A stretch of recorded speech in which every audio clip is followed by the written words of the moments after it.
8 দলের যেখানে যে প্রার্থী থাকবে তাকেই নির্বাচিত করার জন্য আমাদের সর্বোচ্চ শক্তি ব্যয় করতে হবে ইনশাআল্লাহ।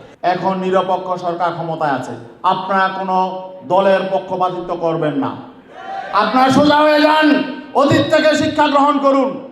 ডিসিএসপি জওয়ানকে বলবো, থানার ওসিদেরকে বলবো, আপনারা কোনো দলের প্রতি পক্ষপাতিত্ব করবেন না।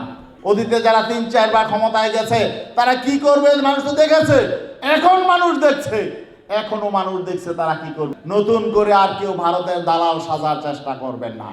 ভারত আমেরিকা কাউকে ক্ষমতায় নিয়ে যেতে পারবে না।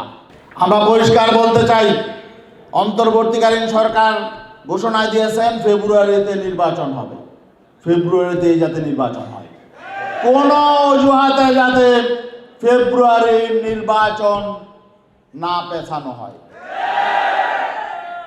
আমরা বিভিন্ন কথাবার্তা শুনতে পাচ্ছি, যারা আগে দমে দমে নির্বাচনের কথা বলতো তারা এখন নির্বাচনের কথা বলে না। কারণ কি?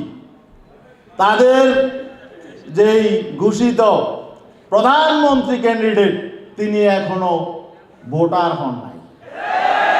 তো যে ভোটার হয় নাই সে নির্বাচন করবে কিভাবে?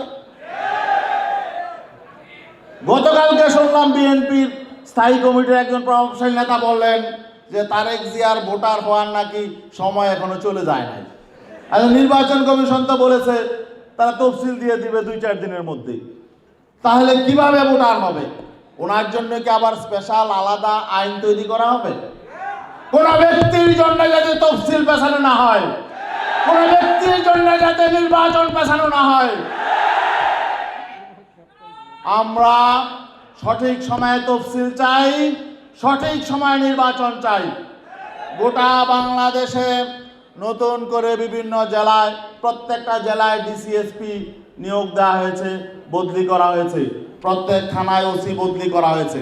আমরা প্রশাসনকে বলতে চাই, এখন নিরপেক্ষ সরকার ক্ষমতায় আছে, আপনারা কোনো দলের পক্ষপাতিত্ব করবেন না। আপনারা সোজা হয়ে যান, অতীত থেকে শিক্ষা গ্রহণ করুন। বিগত 3টি নির্বাচনে যে অপকর্ম হয়েছে, শুধু 3টি নির্বাচন নয়, স্বাধীনতা পরবর্তী বাংলাদেশে যারা এই রাষ্ট্র ক্ষমতায় ছিল তারা কেউই সুষ্ঠু নির্বাচন দেয় নাই, কোনো দল সুষ্ঠু নির্বাচন দেয় নাই। আমরা অতীতের মতো প্রশাসনের নির্বাচন চাই না। আমরা চাই প্রশাসন রাষ্ট্রের, তারা কোনো দলের নয়। প্রত্যেক দলের প্রতি ইনসাফ বজায় রাখতে হবে, ইনসাফ বজায় রেখে নিরপেক্ষ আচরণ করতে হবে। আমরা মাঠ প্রশাসনকে বলবো, ডিসিএসপি জওয়ানকে বলবো, থানার ওসিদেরকে বলবো, আপনারা কোনো দলের প্রতি পক্ষপাতিত্ব করবেন না। কোনো ডিসিএসপি ওসি যদি আমরা শুনতে পাই, আগে যা চলে গেছে গেছে, এখন যারা নতুন করে এসেছেন, আমরা যদি শুনতে পাই আপনারা কোনো পক্ষপাতিত্ব করছেন, তাদেরকে লিস্ট করা হবে এবং শুধু তাদের পানিশমেন্ট হবে না, তাদের চাকরি থেকে বরখাস্ত করার জন্য আমরা উদ্যোগ নেব ইনশাআল্লাহ, এবং আগামীতে তাদেরকে চিহ্নিত করে রাখা হবে। অতএব আপনাদেরকে সতর্ক থাকতে হবে, কেউ কিন্তু ক্ষমতায় চলে যায় নাই। ক্ষমতায় কে যাবে জনগণ নির্ধারণ করবে। আমরা বিশ্বাস করি জনগণ এবার ভুল করবে না। ইসলামী এবং দেশপ্রেমিক শক্তিকে জনগণ ক্ষমতায় নিয়ে আসবে ইনশাআল্লাহ। দেশপ্রেমিক কারা? দেশপ্রেমিক যারা মানুষ হত্যা করে না, নিজেদের কর্মী হত্যা করে না, দুর্নীতি করে না। অতীতে যারা বারবার দুর্নীতিতে চ্যাম্পিয়ন হয়েছে, তাদের সামনে বাংলাদেশে নতুন দেওয়ার কিছু নাই। তারা কি দিবে? অতীতে যারা 3-4 বার ক্ষমতায় গেছে তারা কি করবে মানুষ তো দেখেছে, এখন মানুষ দেখছে, এখনো মানুষ দেখছে তারা কি করবে। ঠিক ঠিক না?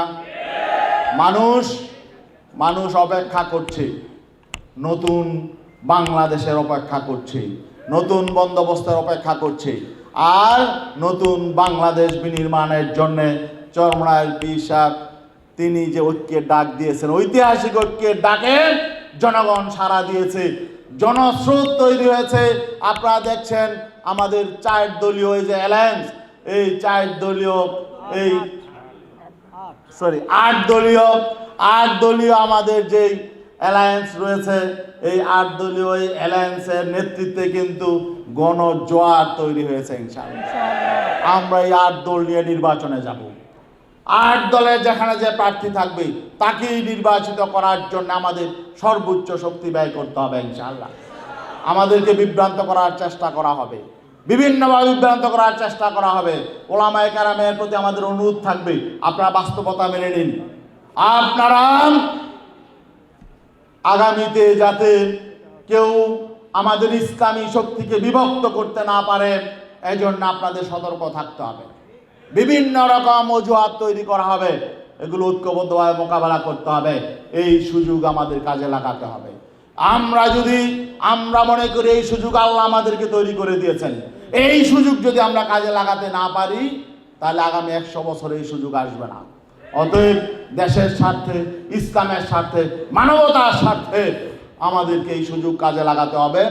আর আমরা বলবো, কেউ মাস্তানি করবেন না, চোখ রাগাবেন না। বাংলাদেশের মানুষ চোখ রাগানিকে ভয় পায় না, কারণ হাসিনার চেয়ে, আওয়ামী লীগের চেয়ে এখন তো অন্য কেউ শক্তিশালী হয়ে যায় না, হয়েছে? তারাই কিন্তু ভারতে পালিয়েছে, অনেকের কিন্তু যাওয়ারও জায়গা নেই।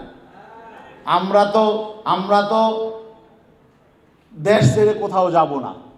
অনেকে বলতো যে আমরা নাকি পাকিস্তানের সহযোগী শক্তি, পাকিস্তানের দালাল, কিন্তু বিগত 17 বছর নির্যাতন করেছেন একজন আলেম ওলামা ইসলামপন্থী, একজন কি পাকিস্তান পালিয়েছে?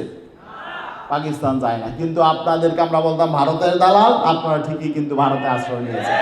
আপনাদের প্রিয় জায়গায় আপনারা চলে গেছেন, নতুন করে আর কেউ ভারতের দালাল সাজার চেষ্টা করবেন না। ভারত, আমেরিকা কাউকে ক্ষমতায় নিয়ে যেতে পারবে না। ক্ষমতায় যেমন রক্ষা করতে পারে নাই, আগামীতে কাউকে ক্ষমতায় নিয়ে যেতেও পারবে না।